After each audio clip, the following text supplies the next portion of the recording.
आपदाम् अपहर्तारं दातारं सर्वसम्पदां लोकाभिरामं श्रीरामं भूयो भूयो नमाम्यहम्। कृष्णाय वासुदेवाय हरये परमात्मने प्रणतक्लेशनाशाय गोविंदाय नमो नमः। यह वास्तु विमर्श संबंधी यह जो विषय प्रस्तुत हो रहा है, इसमें आपको द्वार के निर्णय के बारे में बताए कि मुख्य दरवाज़ा कहाँ होना चाहिए। यदि किसी को वहम है कि हमारा दरवाज़ा दक्षिण दिशा में है, उसे एक दरवाज़ा उत्तर दिशा की तरफ में भी लगा लेनी चाहिए, या पूरब में लगा लें तो वह दोष समाप्त हो जाता है। वैसे जो हम बिंदु बताए कि किस बिंदु पर दरवाज़ा लगाना चाहिए, उस बिंदु पर यदि दरवाज़ा लगाते हैं तो उसमें किसी प्रकार का दोष नहीं होता। यह बिल्कुल सामान्य नियम है कि जिस तरफ दरवाज़ा लगाना है उस ज़मीन को 9 भाग में बांट दीजिए। 5 भाग मकान से निकलते दाहिने तरफ, 3 भाग बाएं तरफ छोड़ करके बीच वाले भाग पर आप दरवाज़ा लगाइए। और कहीं से लगाएंगे किसी भी दिशा में वह सही ही बैठेगा। चाहे वह एक तरफ दरवाज़ा लगाना हो, 2 तरफ लगाना हो, 3 तरफ दरवाज़ा लगाना हो या चारों तरफ दरवाज़ा लगाना हो। जिसमें बहुत दरवाजे हैं, जिस मकान में बहुत बड़ा मकान है और कई दरवाजे हैं, तो उसमें इसका दोष नहीं लगता। यह भी ध्यान देना चाहिए। द्वार भी सही बैठा है, इसके बाद भी मकान में बहुत सारी बाधाएं आ रही हैं। पहले से ठीक था, अभी मकान में बाधा हो गया, ये समझ में नहीं आ रहा है कैसे बाधा हो गया। तो सर्वप्रथम द्वार के बारे में ही विचार करना चाहिए। वास्तु को देखते समय सर्वप्रथम द्वार के ऊपर ध्यान देना चाहिए कि द्वार शुद्ध है या गलत है। नाप कर आप देखेंगे दरवाजे बिल्कुल सही जगह पर है, तब किस वस्तु पर ध्यान दें कि दरवाजे में क्या कमी हो सकती है। यदि आपके दरवाजे के सामने कोई दूसरा व्यक्ति चबूतरा बना दिया तो वह अशुभ हो गया। आपके दरवाजे के सामने कोई हलवाई भट्ठी बना दिया या किसी प्रकार का कोई भट्ठी बन गया, गुड़ पकाने का भट्ठी, भूजा भूजने वाले की भट्ठी, हलवाई का भट्ठी, कुछ भी प्रकार का, तो वह मकान को खराब कर देगा।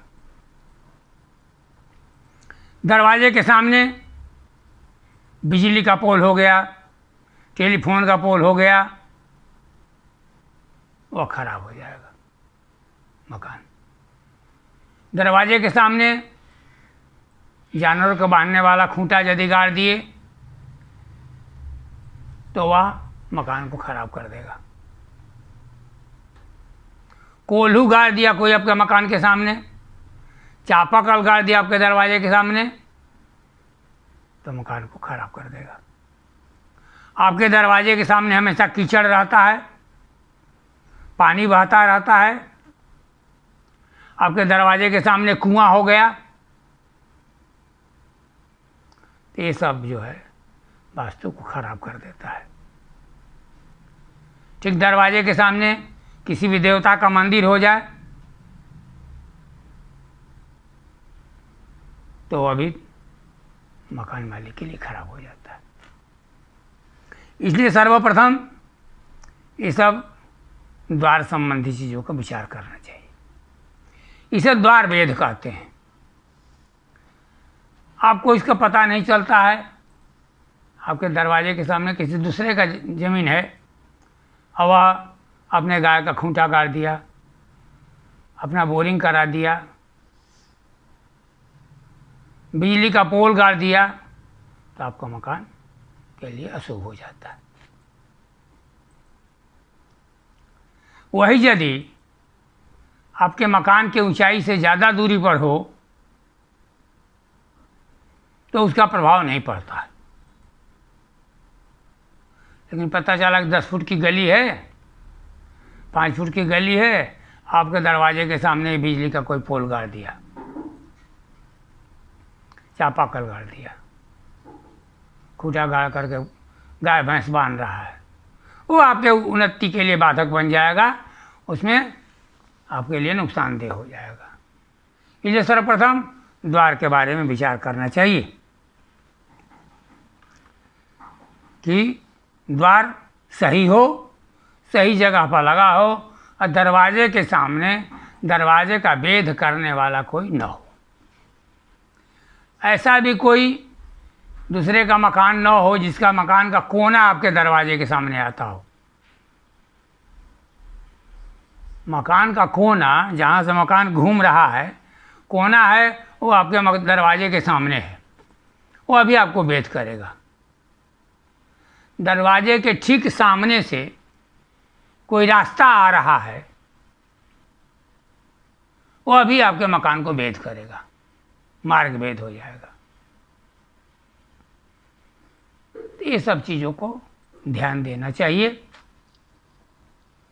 यदि उसमें अपना बस नहीं चल रहा है,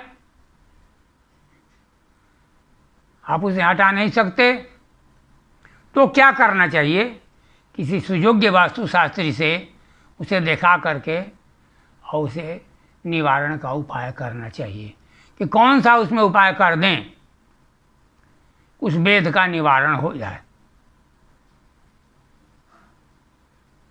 तो इसके लिए कुशल योग्य वास्तुशास्त्री से दिखा करके इसका निवारण कर लेना चाहिए कि कौन सा उपाय करें कि यह भेद का दोष समाप्त हो जाए और मार्ग उस वास्तु में रहने वाले के ऊपर जो होने वाले परेशानी है वो परेशानी न हो, इसका ध्यान देना चाहिए। तो ध्यान रखिए, द्वार संबंधी ये बात हो गई। अब आगे के वीडियो में हम बताएंगे कि मकान में जब प्रवेश करते हैं तो प्रवेश का सीढ़ी कैसे हो, प्रवेश करके मकान में कैसे घूमें और क्या दिखाई दे तो मकान के लिए अशुभ है और क्या दिखाई देता है तो शुभ है, इसके बारे में हम अगले वीडियो में बताएंगे। आप इसे ज़्यादा से ज़्यादा लोग बताइए और बार बार सुनिए कि यह आपके दिमाग में बैठ जाए कि किसी का मकान देखिए और उसमें यदि अभेद है तो वह मकान खराब है और उसे कैसे बचा जाए, उस दोष से कैसे छुटकारा हो, इसके बारे में भी जानना चाहिए कि उसमें जो होने वाले परेशानी है कैसे छुटकारा मिलेगा। क्योंकि द्वार भेद से बहुत प्रकार की परेशानी होती है। ये तो गृह स्वामी की मृत्यु होती है, मृग रोग का बीमारी होता है, धन का अपव्यय होता है, लक्ष्मी स्थिर नहीं रहती है, इसलिए कई प्रकार का परेशानी होता है। रोगी होते हैं, स्त्रियां रोगी रहती हैं, बालक हो करके मर जाते हैं, लक्ष्मी का आगमन घर में नहीं होता है। इसलिए द्वार भेद के बारे में विचार करना चाहिए और नहीं करते हैं तो भी हानि करता ही है। चाहे आप मानिए या ना मानिए, इसका प्रभाव तो पड़ता ही है। वैज्ञानिक स्थिति है, यह वैज्ञानिक है, पदार्थ विज्ञान है। और जितना भी इसमें हम भेद या दोष बता रहे हैं, यदि किसी का विश्वास न हो, इसको प्रमाणित करके वैज्ञानिक दृष्टिकोण से हम इसको बात सिद्ध कर सकते हैं कि कैसे इसका दुष्प्रभाव पड़ता है। इसलिए इसको सब लोग ज़्यादा से ज़्यादा लोगों में बताइए, ज़्यादा से ज़्यादा लोगों में शेयर कीजिए, सब्सक्राइब कीजिए, ज़्यादा से ज़्यादा लोग इसका लाभ उठाएं और इस काम को करते रहिए। जय श्री कृष्ण।